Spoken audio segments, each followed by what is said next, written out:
আসসালামু আলাইকুম ওয়া রাহমাতুল্লাহি ওয়া বারাকাতুহু। আজকে আমি মদিনাতে আসছি, মদিনা জিয়ারাতে আল্লাহ সুবহানাহু ওয়া তাআলা আসছে।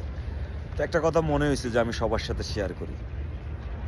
এটা হলো বিশ্বনবীর দরবার, দুনিয়া এবং আখিরাতের দরবার।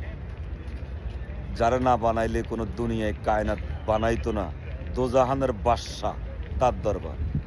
আর এই দরবার থেকে কেউ কখনো খালি হাতে ফিরে না। তো এই দরবারে আসলে কারো কাছে আপেল থাকে, কারো কাছে কমলা থাকে, কারো কাছে বেদনা থাকে। আর এইটার সাথে এই দরবারে আপেল বেদনার সাথে আরো ভালো জিনিস দিয়ে দেয়। কখনো ওই আপেল বেদনার দিকে এই দরবার তাকায় না। আর বাংলাদেশে বা সারা পৃথিবীতে যত খানকা দরবার আছে আপনি যাবেন, আপনার আপেলের দিকে চোখ পড়বে, আপনার কমলার দিকে চোখ পড়বে, আপনার বেদানার দিকে চোখ পড়বে।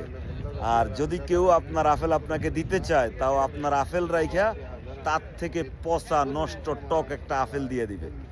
যদি কেউ আপনাকে দিতে আগ্রহ হয়, আপনার কমলা, মিষ্টি কমলা রেখে আপনাকে টক বরে দিয়ে দিবে, আপনি বলতেই পারবেন না।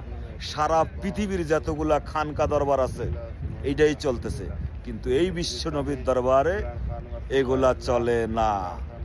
এই বিশ্বনবীর দরবারে এগুলা চলে না। তাই বলবো যে যুগ যুগ ধরে ভাবার দরবারে না পড়ে থেকে এই বিশ্বনবীর দরবারে আসেন, বরকত নিয়ে যান। সবাই ভালো থাকবেন। আসসালামু আলাইকুম।